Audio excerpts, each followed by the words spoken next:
Bueno, vamos a retomar la jornada. Tenemos el segundo panel, que dijimos que íbamos a tratar Convención de Viena y arbitraje comercial. El panel está compuesto por Alejandro Garro, Alberto Zuppi y Alonso Mayordomo. Es un honor para mí tener a profesores tan distinguidos.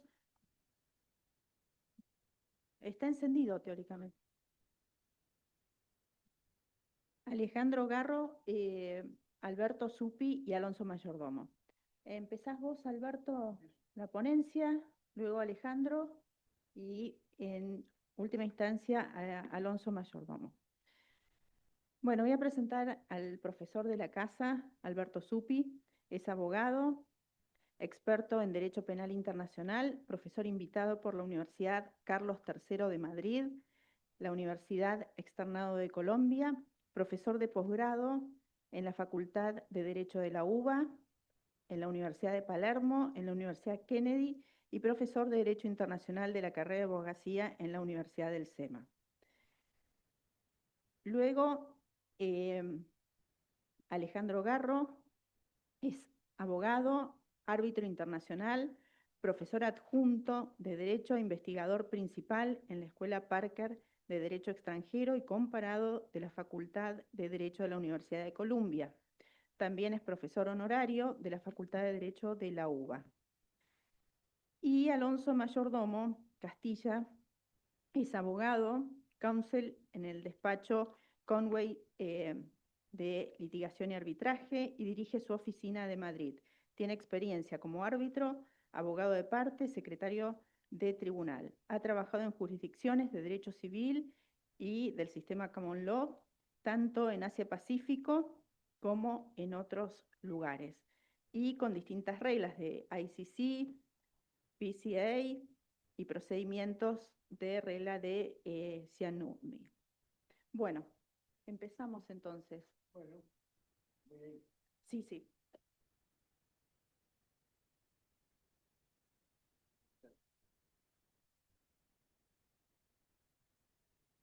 Bueno, gracias por estar acá, es un placer, la verdad que es un verdadero placer porque después de muchos años de ausencia, de no poder moverme con toda la facilidad que yo hubiera querido, estoy por primera vez acá después de, la verdad que quería dar la sorpresa de aparecerme vivo, porque en algún momento hasta eso pusimos en duda, y más con un panel con Alejandro Garro y yo somos viejos amigos, él es padrino de mi hija. Nos hemos conocido en el año 73 por esta convención, por la convención de Viena, de 1980. Así que tengo que decirles que está esencialmente ligada a mi vida. Somos autores de un libro que salió publicado en 1990, hace ya casi un periodo paleolítico de esa época, y hay una segunda edición que sacamos en el 2013 y quedó interrupto en la tercera edición que alguna vez quizá la terminamos.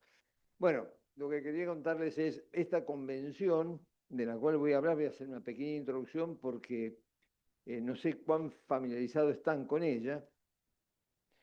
Es uno de los pilares, vamos a decir, del comercio internacional. ¿Por qué? Porque si yo voy a comprar algo en el negocio que tengo frente a mi casa y la cosa no me anda, yo voy y lo devuelvo. Compré una lámpara, no anda la lámpara, la devuelvo. Cuando compro algo en Francia, en China, afuera, la cosa no es lo mismo. Intervienen muchos factores, intervienen transportes, abogados, seguros, intervienen con árbitros quizás para después para resolver los problemas. Es otro mundo. Entonces, para tratar de acercar lo más posible el derecho internacional al derecho doméstico, se han ideado tres pilares que son fundamentales. El primero es un derecho uniforme, y eso es la Convención de Viena de 1980, de compraventa internacional de mercaderías. Ustedes reparen que esta convención, hecha en 1980, en vigor desde 1989, que hoy tiene 97 países adeptos, todavía no solamente se mantiene, sino que todos los años va recibiendo nuevas adhesiones. Y no existe en el mundo internacional, sobre todo en este ámbito, otra convención que se le pueda comparar.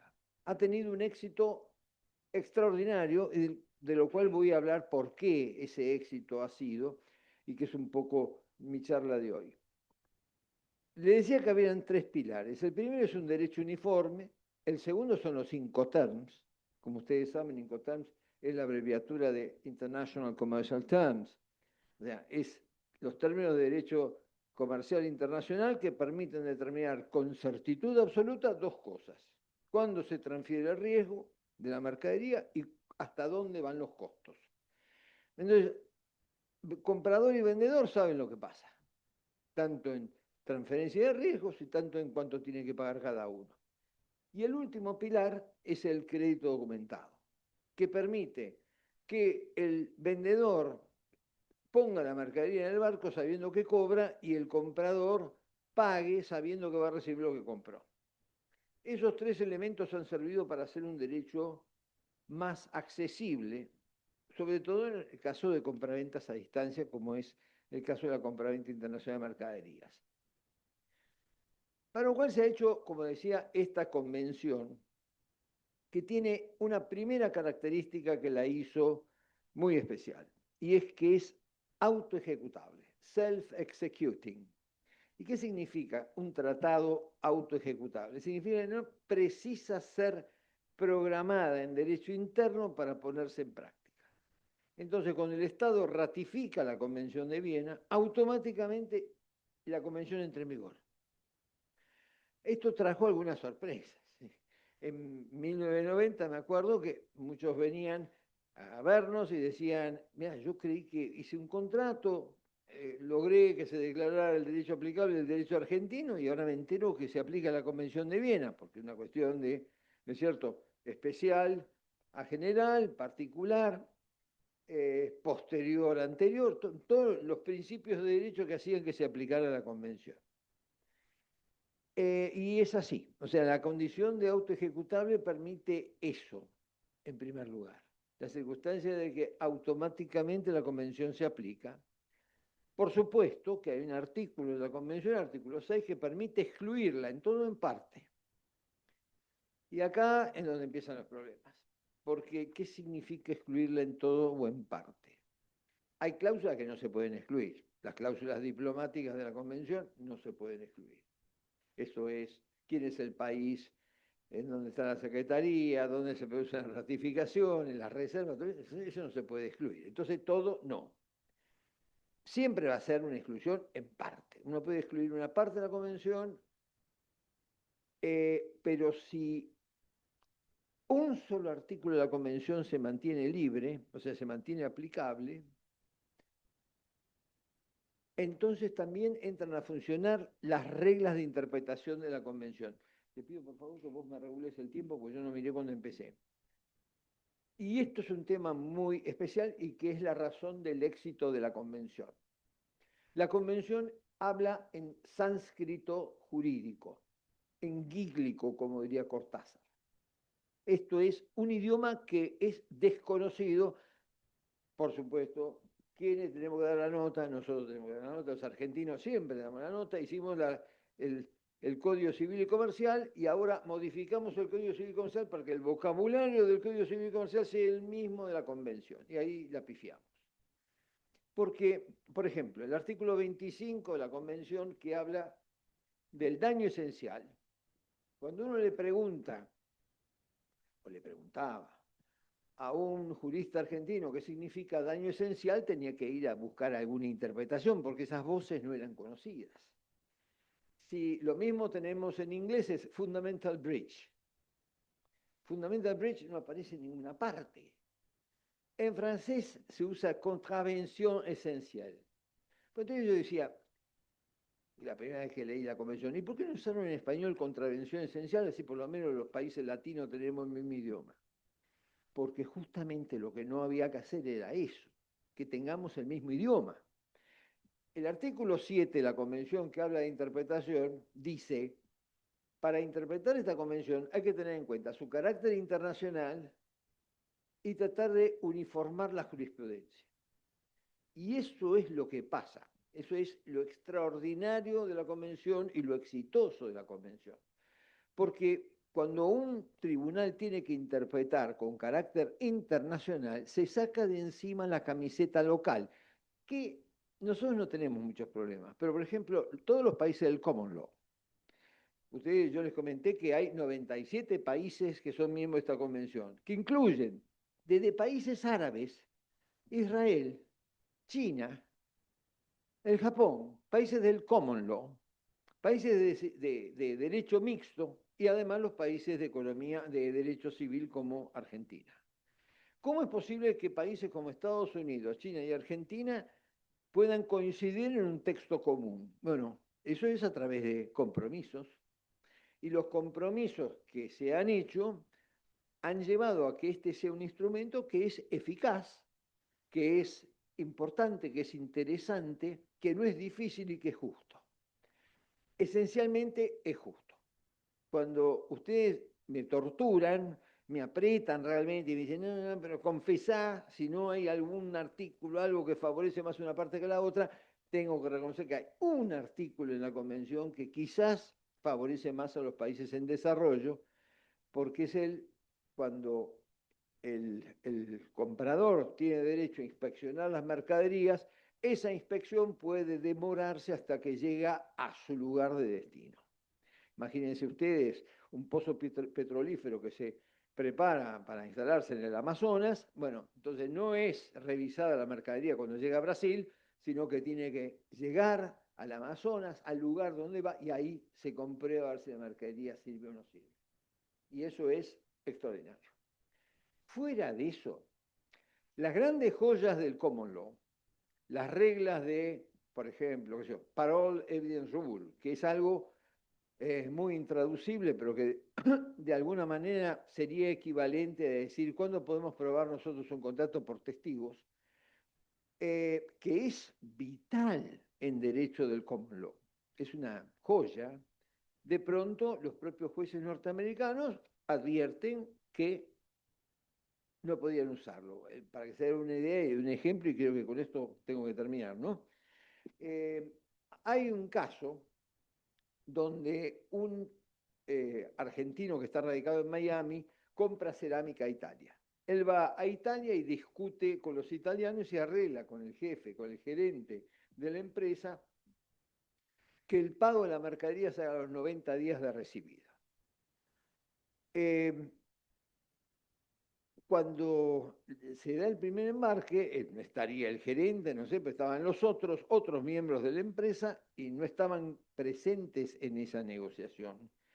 Y la regla de la parole de Rule impide que se traigan cualquier elemento de convicción del mismo tiempo del contrato, nacido en el mismo tiempo del contrato, que pueda ser contrario al contrato. Entonces, en teoría, de acuerdo al derecho norteamericano, estaría prohibido traer cualquier testigo que pudiera probar que efectivamente esa conversación con el gerente existió y que había una postergación de los 90 días. Y el tribunal norteamericano lo acepta.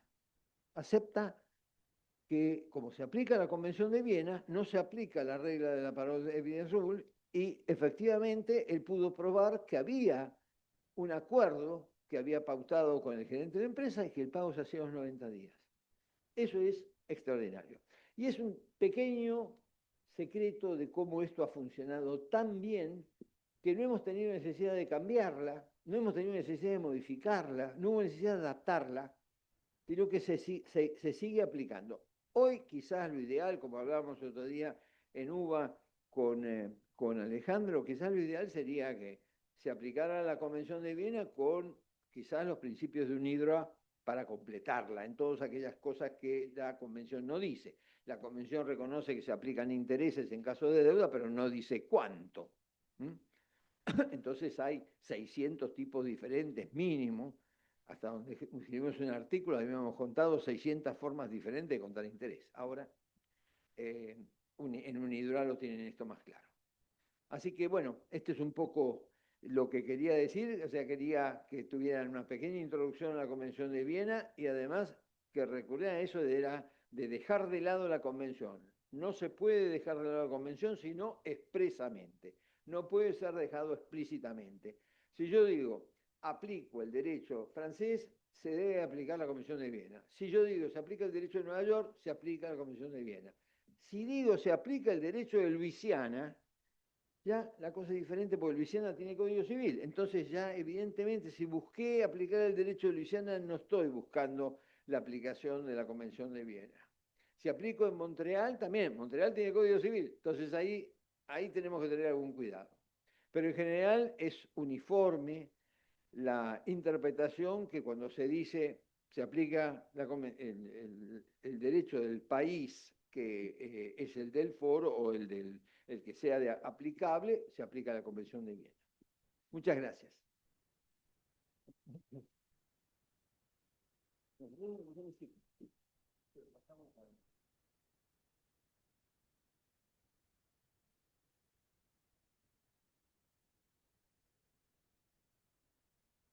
Bueno, buenos días a todos. Y la ventaja de poder continuar con la presentación que hizo el doctor Suppi es que puedo directamente entrar en el tema sobre la Convención de Viena que me interesaría discutir con ustedes, que es en qué medida ese tratado internacional se aplica al acuerdo del arbitraje.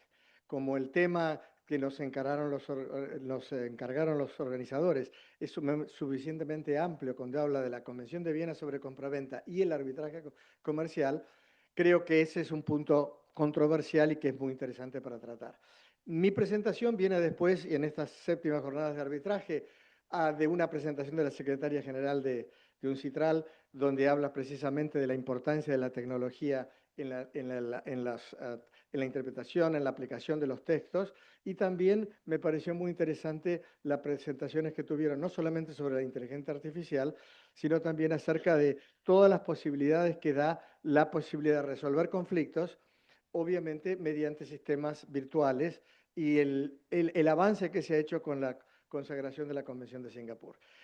Si vamos a hablar de Convención de Viena y arbitraje, en las dos áreas también UNCITRAL ha hecho una labor muy importante y muy loable. Primero es esa Convención de Viena a la cual nos vamos a referir hoy y a la cual se refirió el doctor Suppi. Es muy importante porque tiene 97 países que la han ratificado y es realmente la ley uniforme sobre compraventa internacional que elimina los temas de derecho internacional privado. No importa qué tribunal, de qué país tenga el problema de la compraventa de mercaderías, si ese país se ha ratificado a la Convención de Viena sobre compraventa, el juez o el árbitro va a tener la obligación de aplicar la Convención de Viena.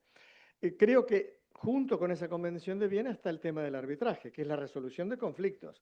Y en ese tema del arbitraje, UNCITRAL ha hecho dos grandes y significativos aportes.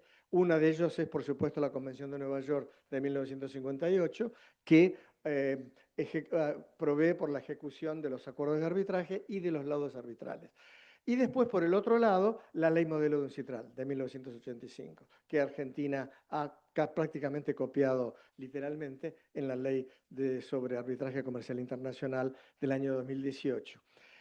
Así que el aporte entre arbitraje y la comunidad que tienen estos dos textos son muy importantes. El arbitraje y la Convención de Viena, ambos regidos por convenios internacionales y además por una ley modelo que es ley de la República Argentina en todo tipo de arbitraje que sea internacional.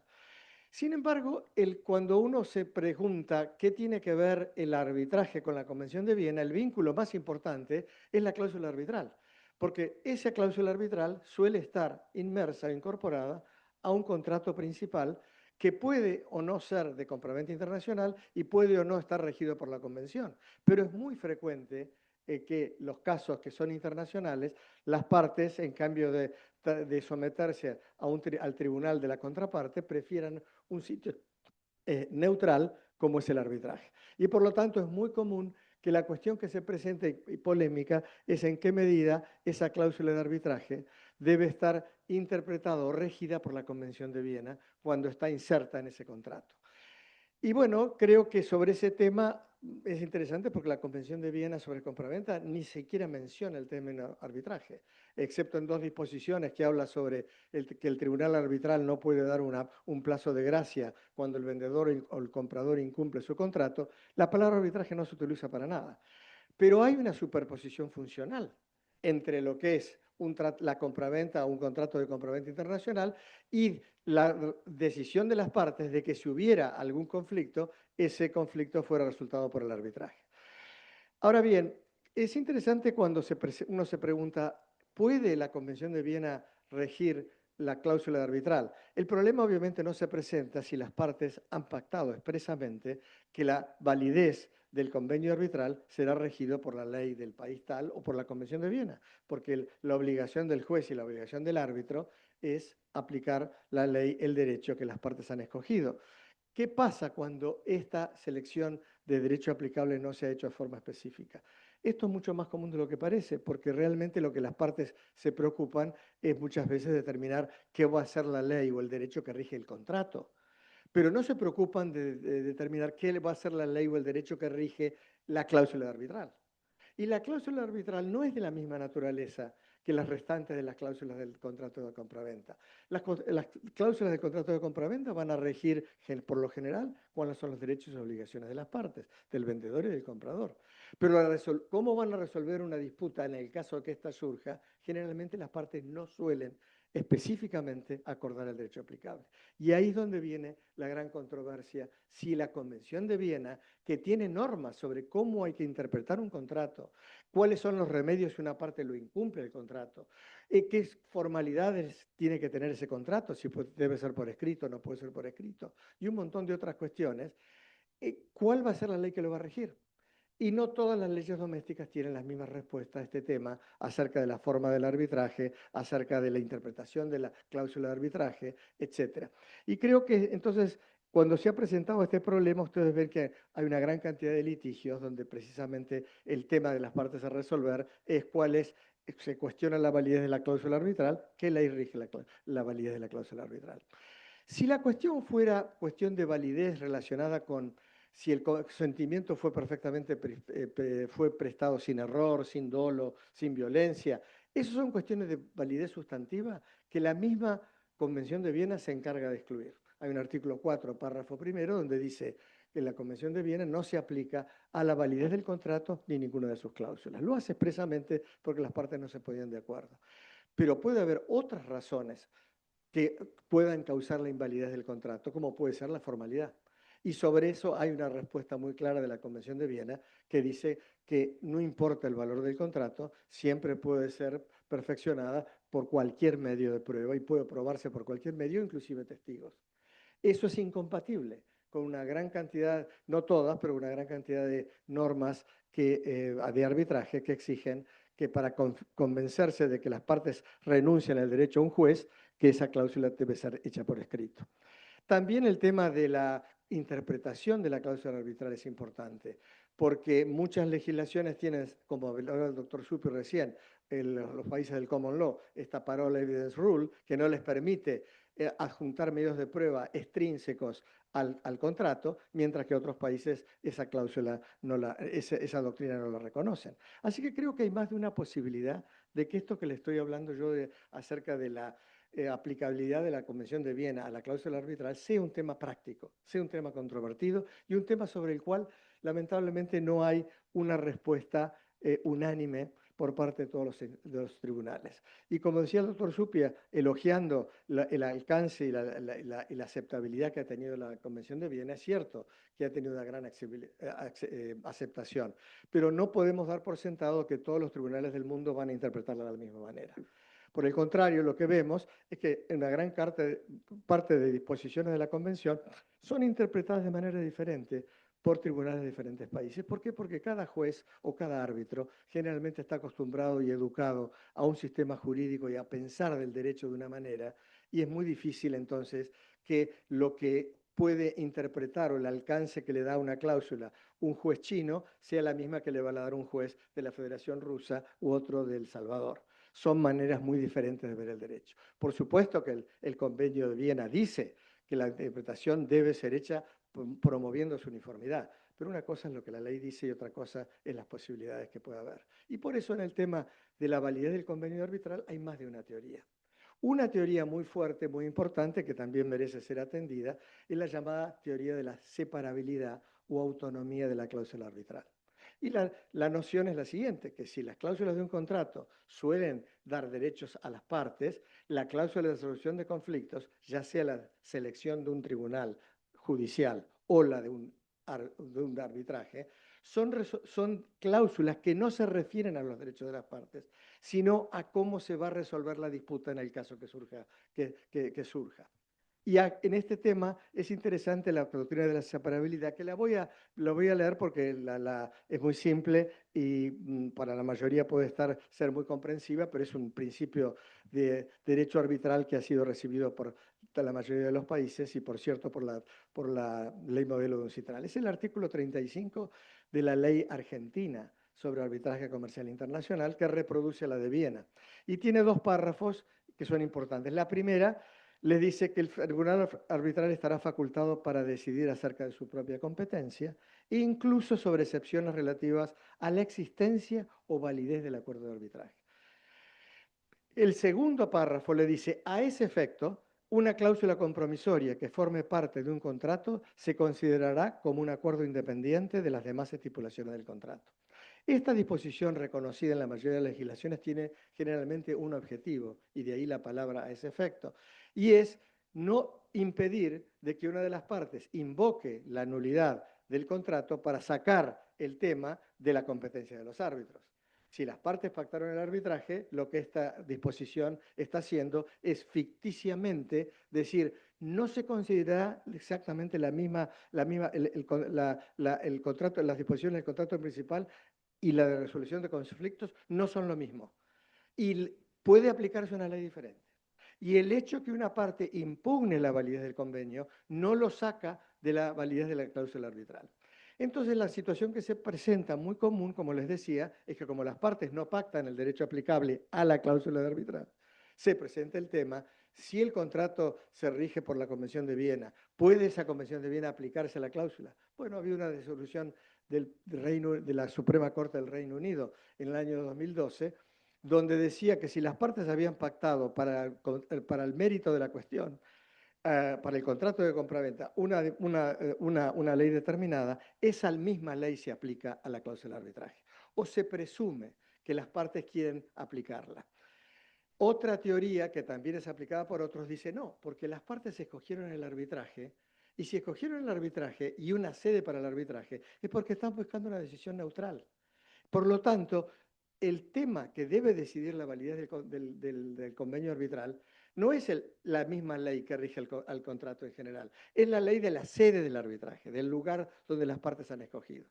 Y este tipo bueno, esto fue una doctrina obviamente muy idiosincrática del Tribunal Superior del Reino Unido, que no todos los demás países siguen, y creo que esto le da a la cuestión un tema controvertido y que me pareció interesante verlo, porque el Reino Unido en el año pasado, mejor dicho, este año, reformó su ley de arbitraje. Y al reformar esa ley de arbitraje, que va a empezar a tener vigencia en 1996, la decisión que tomó el Parlamento inglés es contraria a la que tomó la Suprema Corte del Reino Unido. Y dice que sí, que la ley aplicable a la validez del convenio arbitral es la ley de la sede del arbitraje, a menos que hubiera circunstancias que pruebe que las partes querían que fuera sometida a otra ley. Quiere decir que, de cierta manera, da vuelta a la presunción de qué ley se debe aplicar. Este es un tema que yo creo que cuando lo hemos discutido muchas veces en colegas que tienen que discutir el tema de si la convención se aplica a esto o no, y las dos posiciones son respetables en la medida que aquella que dice que se debería aplicar la ley del contrato principal busca la previsibilidad, la simpleza. Y si las partes eligieron el derecho del país X, y bueno, para eso se aplica para todo, incluyendo la cláusula de arbitraje. Pero la otra teoría, la que dice la ley de arbitraje, el convenio arbitral debe considerarse analíticamente separado del resto del contrato, también tiene su razón de ser, porque busca que las partes apunten al lugar de la sede del arbitraje como el lugar más neutral. He pensado sobre este tema varias veces y muchas veces, cada vez que llego a una conclusión, digo, bueno, pero debe haber excepciones a esa conclusión. Pero creo que lo importante es que les pueda adelantar, en principio, cuál es mi perspectiva sobre el tema. Y mi perspectiva está basada en que la ventaja de contar con una ley uniforme, como lo es la Convención de Viena sobre los contratos de compraventa internacional de mercaderías, es una gran ventaja para la resolución de conflictos. ¿Por qué? Porque la gente puede pensar o puede predecir cuál va a ser la norma que se le va a aplicar, y también puede predecir, como decía el doctor Suppi recién, de que esas normas van a ser normas equilibradas, balanceadas, tratando de balancear los derechos del comprador con los derechos del vendedor. Y en el caso que fuera otro tema, como por ejemplo la validez, la interpretación del convenio arbitral, que en ese caso va a haber una ley que sea suficientemente neutral para tener en cuenta las posturas de las dos partes. Y yo creo que eso me hace tender mi respuesta a favorecer no la ley de la sede del arbitraje, a menos que por supuesto hubiera indicaciones en el contrato o en los testimonios de las partes que indiquen que eso es lo que querían. Pero si no hubiera una intención clara de una u otra ley, y las partes obviamente lo tengan en disputa, creo que la labor del árbitro, del juez, debería inclinarse por aplicar la Convención de Viena en aquellos aspectos que la Convención de Viena regula. Por supuesto, la Convención de Viena no dice nada sobre el tema del dolo, del error, de la violencia o cualquier otro vicio del consentimiento. Pero la Convención de Viena tiene una norma muy clara, que es el artículo 11, que dice que cualquiera fuera el valor, independientemente del valor de la transacción, puede probarse por cualquier medio, incluyendo testigos. Así vean 50 millones de euros o 500.000 dólares, o 5. Y esa disposición va contraria a las disposiciones de muchas leyes nacionales. Pero bueno, esa postura de que el convenio arbitral debe ser estrictamente hecho por escrito ha sufrido enormes cambios. Primero, por el tema de la tecnología, por el tema del comercio electrónico. Y ha sido UNCITRAL la que ha sacado una ley modelo de UNCITRAL y la que ha sacado la Secretaria General, hoy hacía también referencia a eso, un convenio especial sobre la conclusión de contratos internacionales por medios electrónicos, que cumple 20 años ahora, y esa convención precisamente pone en igualdad de condiciones la palabra escrito como referente a papel, basada en papel, o la palabra escrito referiendo a comunicaciones electrónicas. Y eso es un avance muy importante que le da mayor flexibilidad al arbitraje. En algunas circunstancias no es posible para que las partes se sientan a firmar un convenio arbitral. Entonces, creo que es importante en la formalidad del convenio arbitral tener en cuenta de que no va a ser la forma escrita la necesaria, si va a ser la Convención de Viena que lo va a regir. Con respecto a la interpretación del contrato o la inversión de la cláusula, esto es importante. Una de las grandes disputas que hay en el arbitraje es si la cláusula arbitral comprende o no determinado tipo de disputa. Y ese tema es una cuestión de interpretación. El artículo 8 de la Convención de Viena tiene una norma muy equilibrada, con 3 párrafos diferentes, acerca de cómo hay que interpretar un contrato. Esa va a ser la norma, y me parece muy bien, que rija el convenio, a menos que las partes hayan pactado otra ley diferente. Y después también creo que es un avance importante de la Convención de Viena el valor que tienen los usos y costumbres, porque le da en el artículo 9, primero, gran valor a las prácticas que las partes hayan usado entre ellas, pero también tiene un artículo más controvertido, que es el párrafo segundo, donde dice que todas aquellas prácticas y usos del comercio internacional que sean regularmente observados por partes que en la misma situación se consideran parte del contrato. Y esto es un punto importante porque vi que el Código Civil y Comercial Argentino del 2015, cuyo el presidente de la Comisión dice haber copiado de la Convención de Viena, de los principios donde duran muchos principios, no le da valor a los usos y prácticas comerciales internacionales que le da la Convención de Viena. Porque el Código Civil y Comercial Argentino expresamente dice que esos usos y costumbres internacionales podrán ser aplicados cuando las partes se refieran a ellos, pero no como normas de obligatoriedad, cumplimiento, independientemente si las partes sabían o no sobre ese tema. Y esto es un cambio muy importante entre la Convención de Viena y el derecho nacional, y creo que también hay que tener en cuenta que cuando uno entra en una transacción internacional, es realmente internacional. Es decir, no se pueden aplicar los mismos criterios que se aplican como si fuera una compraventa doméstica.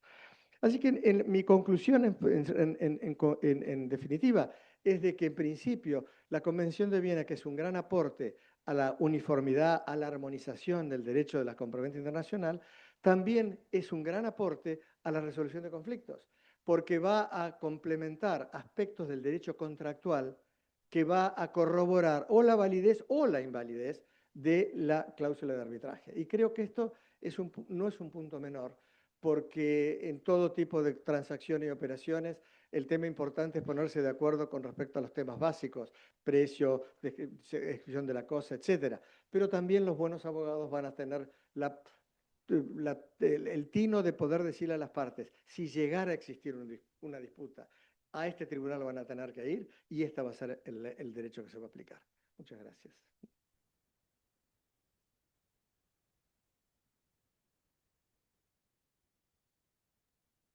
Muchas gracias, doctor Garro. Bueno, Alonso, ahí ya te tenemos en pantalla. Gracias por la participación y te escuchamos. Pues perfecto, solo por comprobar, se me escucha correctamente, ¿verdad? Se escuchó perfecto, sí, sí. Genial, Cecilia, muchas gracias. Pues en primer lugar, y por reiterar las gracias a Cecilia, Roberto Hermida, UCEMA, por la invitación y por estar aquí. Y cuando digo aquí, es allí, realmente. Espero estar presencial en otra ocasión, en otra jornada. Y en segundo lugar, también las gracias a mis compañeros de panel, a Alberto, Alejandro, por haber allanado el camino, haber explicado bien acerca de la Convención de Viena, traje, resolución de conflictos. Y ahora salto yo para también poder aportar mi granito de arena a esta discusión, que espero que a todos os guste. Teniendo en cuenta, ¿vale?, que la jornada pretende reflexionar también sobre los instrumentos de la CENUDMI como facilitadores de la digitalización integral del comercio, yo voy a iniciar mi exposición hablando de la CENUDMI o un CITRAL, según una vez cambio el término, discúlpame, en relación con el arbitraje comercial internacional. Y quiero indagar y analizar qué referencias al mundo electrónico, virtual, digital, telemático, etcétera, tienen sus respectivas leyes, notas, reglamentos. Y a partir de ahí hacer una evolución comparativa con qué ha pasado en el mundo institucional y cómo hemos llegado a esta etapa última de la inteligencia artificial, en la que creo que estamos un poquito inmersos. Entonces, iniciaré lo relativo a CENUDMI con breve reseña a la ley modelo, seguidamente al reglamento, después a las notas de la CENUDMI sobre la organización del proceso arbitral y, para seguir comparando CENUDMI, las notas técnicas de la CENUDMI sobre solución de controversias en línea, ¿vale? Cuando acabemos esta sección, vamos a saltar al mundo institucional para ver reglamentos de la ICC y de la ICDR, los últimos que han tenido, para comparar y ver qué se ha desarrollado con respecto a esto de la tecnología, mundo digital y virtual. Y una vez que hayamos cerrado ese círculo, saltamos al mundo de inteligencia artificial, de la mano de la ICDR, ¿vale? Yo también hablo y comento un tanto sobre la ICDR en esta ponencia por mi rol dentro de la institución, ya que estoy dentro de la Junta de Jóvenes -40, no sé si somos tan jóvenes ya. Y por eso, como conozco la institución de dentro un poco, me gustaría explicaros las circunstancias nuevas que hemos visto. Iniciar todo este espectro. Las circunstancias actuales vienen en mi opinión, de un hecho, que fue la creación del Internet, ¿no?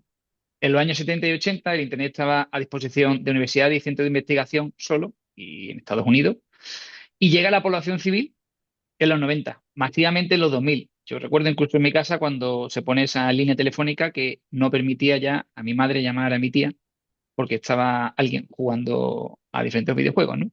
Pero fijaos, estamos en un momento muy reciente. 90, 2000 empieza aquello a eclosionar y empieza a ser común en los hogares. Pero no solo en los hogares, sino también en el mundo de los negocios, que es lo que aquí nos interesa. A la par, en el 95, 1995, que para algunos será mucho tiempo, se crea el Internet Explorer, que es uno de los primeros navegadores, por lo que nos permite tener más cercanía a este mundo digital. Y en esa misma época, en el mundo de los negocios netamente, se crean dos empresas que a día de hoy todos conocemos. Amazon en el 94 y eBay en el 95. ¿Qué conlleva esto a su vez? Que haya comunicaciones electrónicas, correos electrónicos. y todo esto se vuelve cada vez más común.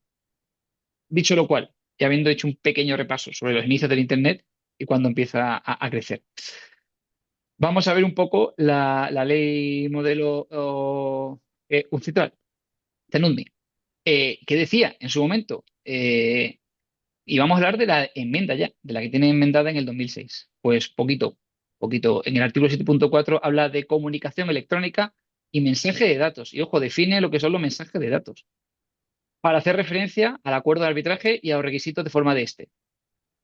Y como digo, esta edición entra con la enmienda del 2006, ¿vale? Y el comentario que dejan las notas dicen: se revisó el artículo 7 con objeto adecuado a la realidad configurada por la evolución de la práctica en el comercio internacional y los avances tecnológicos, no antes. Que por cierto, esta enmienda viene y se inspira en la ley modelo de UNCITRAL sobre comercio electrónico del 96 y la Convención de Naciones Unidas sobre la utilización de comunicación electrónica en los contratos internacionales de 2005. Todavía estábamos cocinando a finales del 90, inicio del 2005, todo esto del Internet. Digo todo esto para que veamos el salto exponencial que hemos tenido.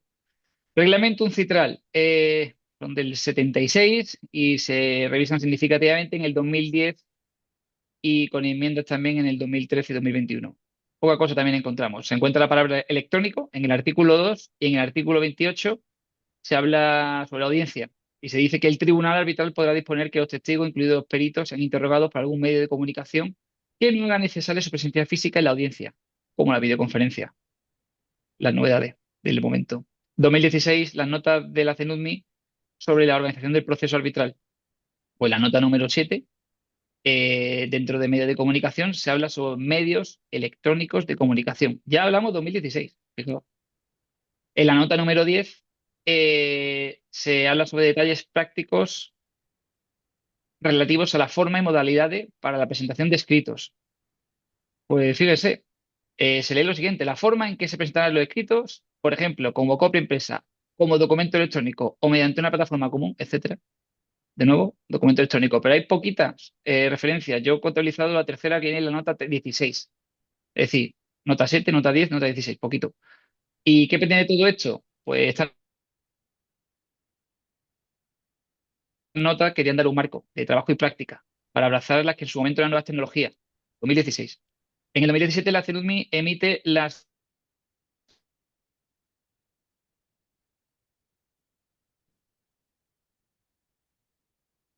notas técnicas para o Online Dispute Resolution, ¿vale? Técnicas, ¿vale? Se cita el arbitraje para llevarse a cabo de esta manera por resolución online. ¿Y para qué se emiten estas notas técnicas? Pues la finalidad que tienen es la de promover el desarrollo del tema ODR, es decir, Online Dispute Resolution, y prestar asistencia a los administradores de plataformas ODR y terceros neutrales. Habiendo aparcado el mundo CENUDMI y viendo cómo ha ido evolucionando la cosa, ha tomado tiempo, ¿eh? Hablábamos desde el 76 hasta el 2016, la poca evolución que ha habido con la tecnología expresa que tenga que ver con tecnología electrónico, digital, virtual, etcétera. En el mundo institucional quizá vaya más rápido porque la institución en sí puede darse de forma más repentina a las circunstancias que ven en el momento y solo voy a comparar dos reglamentos, los del ICC y los de ICC y ICDR, para que podamos ver las ediciones que hubo recientemente. Cuando digo recientemente es hace ya 4 años. Pues sobre todo esto viene a raíz del COVID. Lo tendremos todos presente y en mente que hubo una irrupción pandémica y por tanto había que solventar alguna que otra circunstancia y para ello el tema físico no era posible. Por tanto nos vamos al mundo digital, virtual. La ICC compara el reglamento 2017 y 2021 y vamos a ver qué añade al respecto.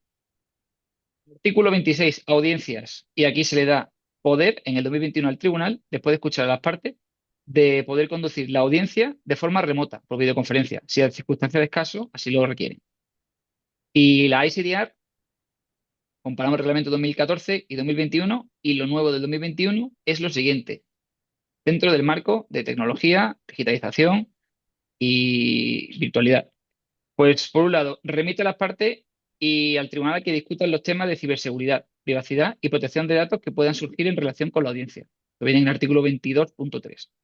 Contiene disposiciones expresas que permiten el uso de vídeo, audio u otro medio electrónico, donde se ve esto en los artículos 22.2, 24.6, 26.2. Y establece que se pueden emitir órdenes y adjudicaciones firmadas electrónicamente.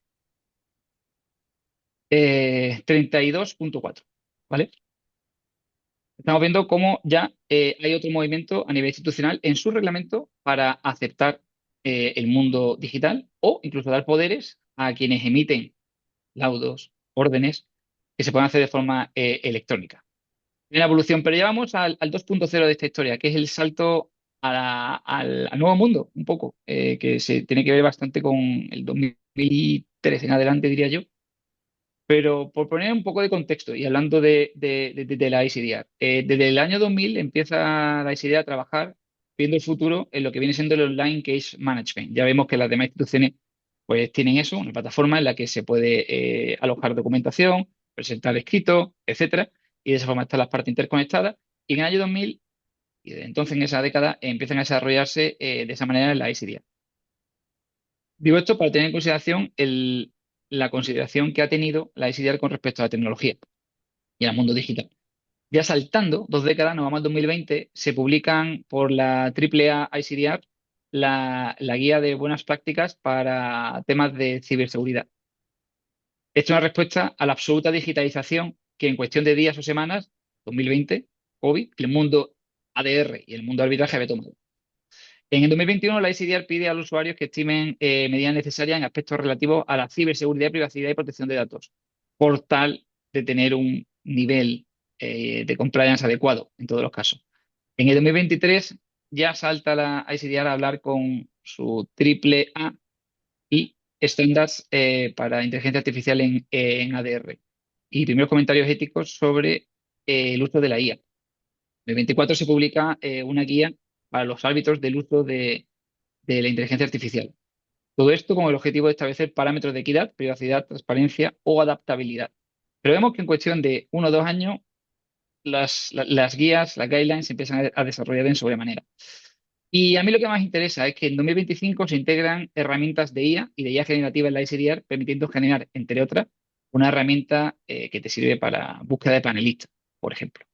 Muy recientemente, en el 2020, en septiembre de 2025, se crea el Blockchain Document Authentication, herramienta que consiste en ser un servicio de verificación de documentos que usa tecnología blockchain para garantizar la seguridad y la confianza de tales documentos. Y hace escasas semanas, y de lo que voy a hablar un poco ahora, se promulga la herramienta del AI Arbitrator. Esta es la más curiosa y me va a tener un tanto por aquí. No es que venga con IA a resolver todo y demás. Pero bueno, se construye esta herramienta sobre la tecnología de OpenAI, que si la conocéis, ChatGPT, es lo que está de fondo, y su marco de trabajo de la IA está preparado por Oracle. Es decir, que a nivel tecnológico cuenta con un buen respaldo por la entidad y las entidades que tiene de fondo. La herramienta está entrenada con más de 1.500 laudos de construcción de la AAA. En 2024, para haceros una idea, la AAA ICDR tuvo 6.310 casos en solo un año. Entonces, se toman 1.500 casos para entrenar a la herramienta, pero también durante su desarrollo contó con los comentarios, sugerencias, feedback en general, otorgados por árbitros de reconocido prestigio. Se basa tanto en documentación como en el carácter humano. ¿Qué tipo de caso puede analizar?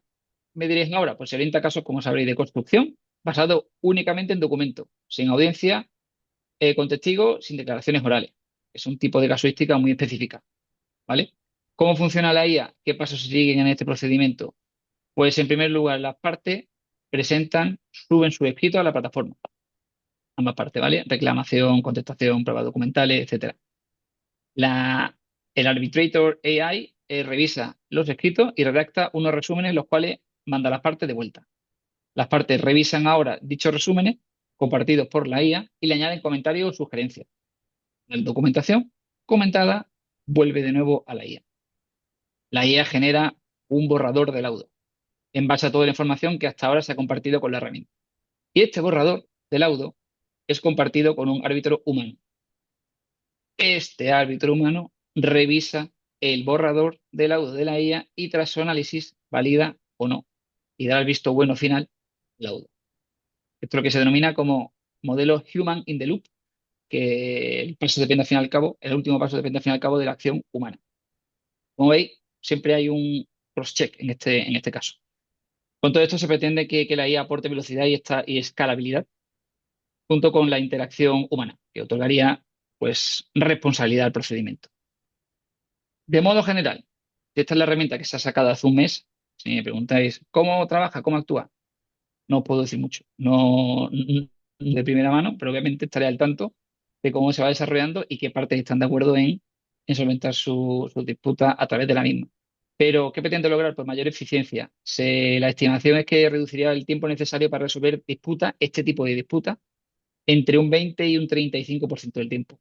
Igualmente, costes. Estos bajarían. Una disminución que se estima de entre el 30 al 50% menos. Al fin y al cabo, la figura, pues tanto administrativa como del árbitro, pues no tendría que desarrollar tanta labor en ese sentido. De la mano iría el tema de la accesibilidad, que agilizaría el proceso, en principio, y abarataría costes, como hemos dicho, haciendo el arbitraje más accesible. Pero como todo, en sus pros y sus contras. Y podría también dar consistencia a la temática del arbitraje. De nuevo, esto puede ser positivo o negativo, pero teniendo en cuenta que serían una serie de disputas en específica que llevaría a cabo, pues quizá podría haber una reiteración de contestaciones en la misma línea, que como digo, pueden ser positivas o negativas. Y quiero hablar sobre esto también, porque qué riesgo puede tener el uso de la IA como árbitro, y no ya específicamente hablo de la herramienta de la ICDA, sino en general, ¿no? Porque esto es para pensarlo. Pues tema de imparcialidad o independencia, al fin y al cabo, hay un riesgo en el sesgo algorítmico que se pudiese aplicar. Confidencialidad. Siempre se discute, oye, ¿dónde suelto todo aquello dónde va todo aquello que vuelco, suelto a la plataforma? Hay a veces que se está hablando con la compañía que te da el servicio y se queda todo cerrado, pero también hay veces que la duda se genera. Hay también un problema de fondo que puede ser la ejecución del laudo. Si el uso de la IA podría ser causa de anulación por violación del debido proceso, incluso. Vayámonos a saber. Esto para tenerlo en mente. Y en el mundo del arbitraje en general, por concluir un tanto, podríamos decir que esto está siendo a día de hoy desarrollado, estudiado, y hay mucha teoría, y no sé si tanta práctica, y hay mucho soft law en nuestro mundo. Y ejemplo de ese soft law puede venir por unas guías de conocimiento que pueden dar tanto instituciones o asociaciones de reconocido prestigio, como o el Charter Institute of Arbitrators, que tiene su guideline para el uso de la IA en arbitraje, que recientemente actualizada, septiembre del 25, con recomendaciones, se habla del poder a tribunal y transparencia, y también hay parecido llamado Generative AI Guidelines de la International Bar Association, ¿vale? De la IBA, y habla de potenciales aplicaciones de la IA generativa, riesgos y salvaguardias, porque como decíamos, pudiera haberlos,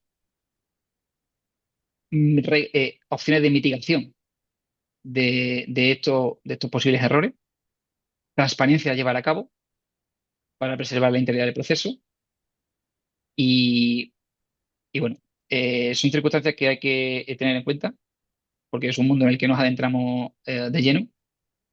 Son novedades, la teoría y la práctica muchas veces difieren y quería ponerla en frente de esta audiencia y hacer un pequeño comparativa de cómo en tantos años, yo digo tantos años porque de los 90 hasta el 2016, 17, casi que no se hablaba nada de mundo digital, cuando ya era bastante común el tema del correo electrónico, por ejemplo. Y sin embargo, en cuestión de 2 años tenemos un boom de IA por un lado, IA por otro, y no se sabe si habrá que adaptarse a ella a nosotros, o realmente va a ser práctica y eficiente para nuestra labor. Y con esto, compañero, me gustaría concluir mi ponencia. Muchas gracias.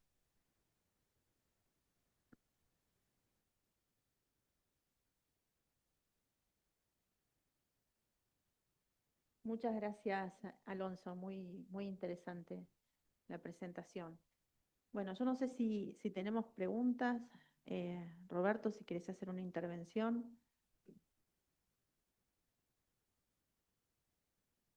Bueno, sí, han sido tres presentaciones muy interesantes que de alguna manera compaginan el tema de la inteligencia artificial o con los mecanismos de resolución de controversia, y el aporte que ha hecho Alonso ahora es sobre las últimas novedades que han tomado las organizaciones que son de alguna manera líderes en el segmento, como puede ser la ICDR.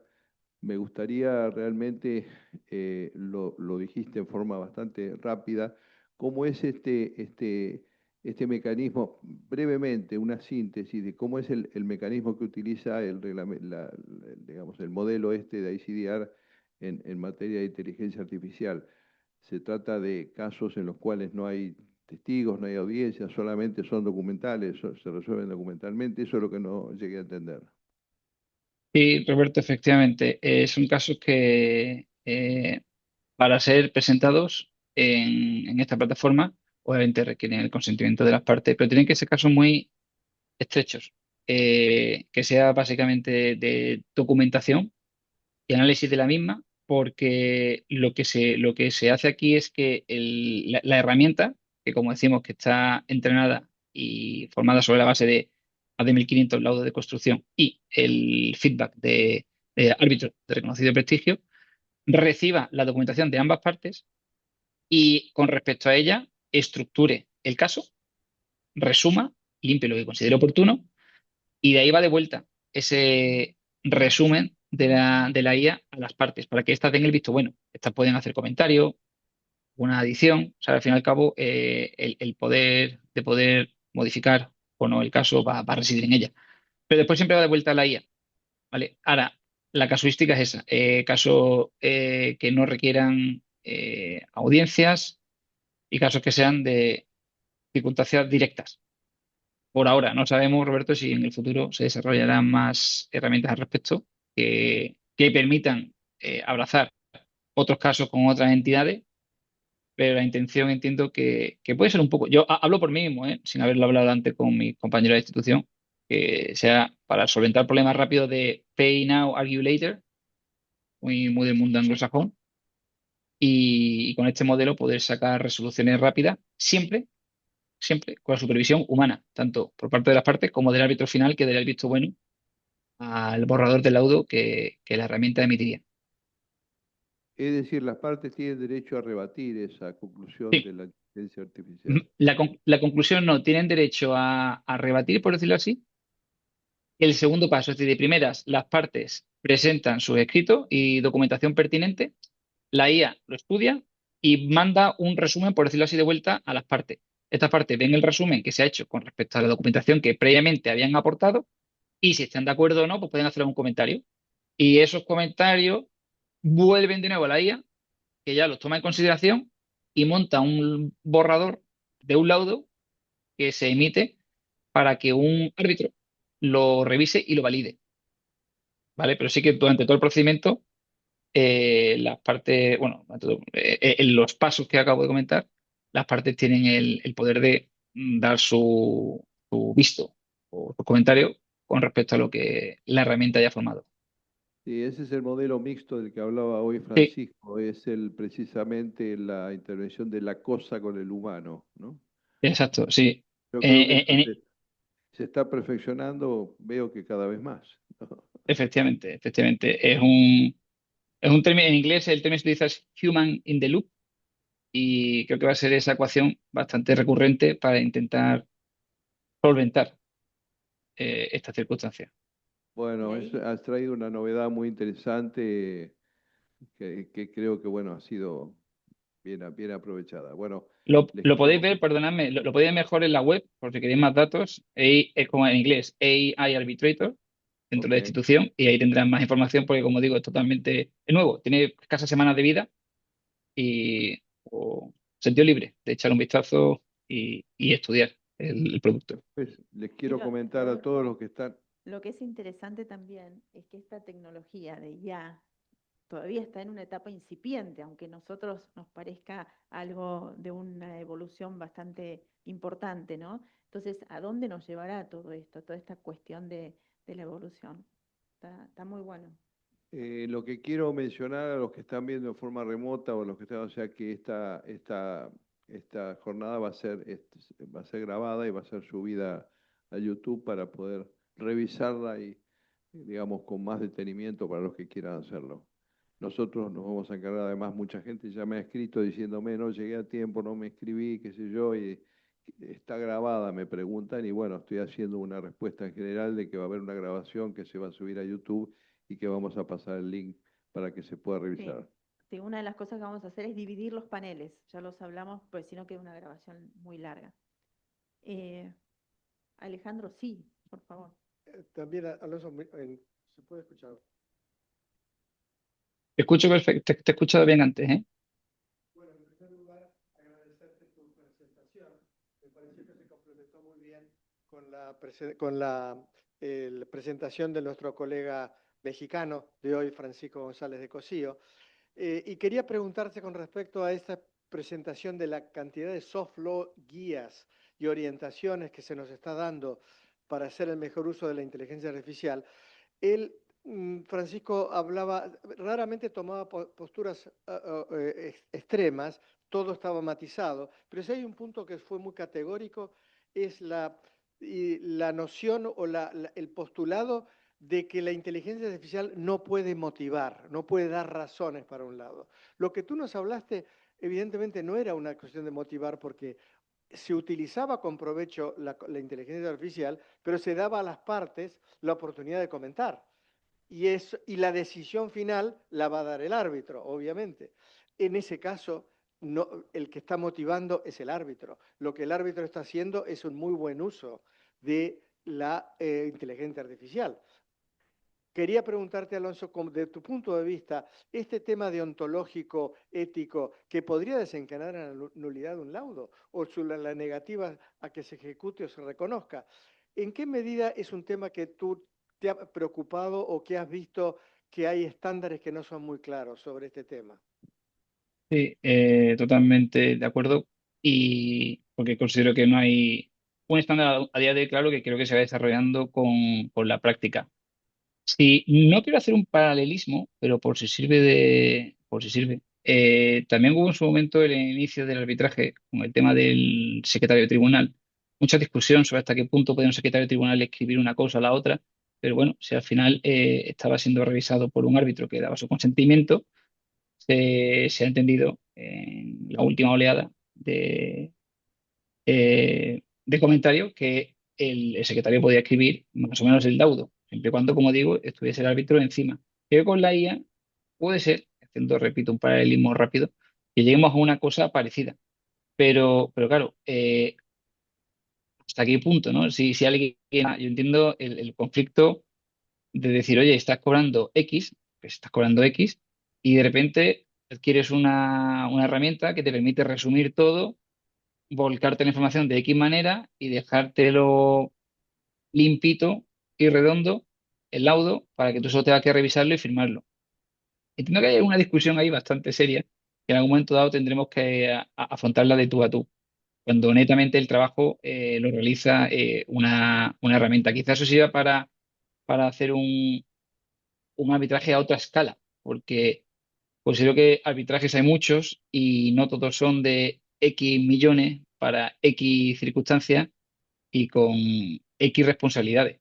Quizá para otro tipo de disputa de cuantía menor y que requieran respuesta rápida, puede ser una buena solución.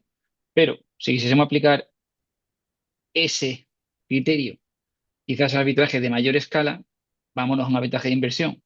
¿A quién le haría de primeras? Gracias. Que de repente todo lo que se dice, todo lo que se comenta, todo lo que se argumenta, se copia, se pegue, se vuelque a una plataforma que resuma y haya tres personas que den el visto bueno rápidamente y en eso se base la respuesta final, porque ya lo que lee uno que viene resumido ya está sesgado, o no. Entonces, es complicado y como digo, sincero con mi práctica en este mundo, no he sido usuario del AI Arbitrator. Es una herramienta que obviamente llama la atención porque es nueva. Y también si tuviese que afrontar con un cliente, si recomendar este uso de este tipo de herramientas, creo que hay que tener muy en cuenta cuál es el caso. Tenemos un caso jurídicamente serio, pues quizás vea la presencia humana con una serie de criterios. Pero si hay casos que pueden ser más rápidos, tipo de mm, cuestiones de pagos, ¿no? Payment claims, como diríamos en inglés, pues quizás este tipo de circunstancias nos ayuden a solventarlo seriamente. Pero obviamente el tema de la posible ejecución del laudo, de la mano de lo que se puede interpretar de conformidad con la Convención de Nueva York, es una cosa a tener en cuenta, sinceramente. ¿Alguna otra pregunta? No, creo que no hay preguntas. Bueno, nos han dejado todos, y sobre todo este último tramo, mucho para pensar y mucho para... Quedaron planteadas un montón de preguntas y dudas que supongo que el tiempo las va a ir aclarando. El tiempo y la práctica y los foros donde se discutan todas estas cosas. Bueno, muchas gracias. Te dejo. Sí, muy bien. Bueno, muchas gracias. Gracias a Alejandro, gracias Alberto y gracias Alonso. Súper interesante y muy bueno, como decíamos recién.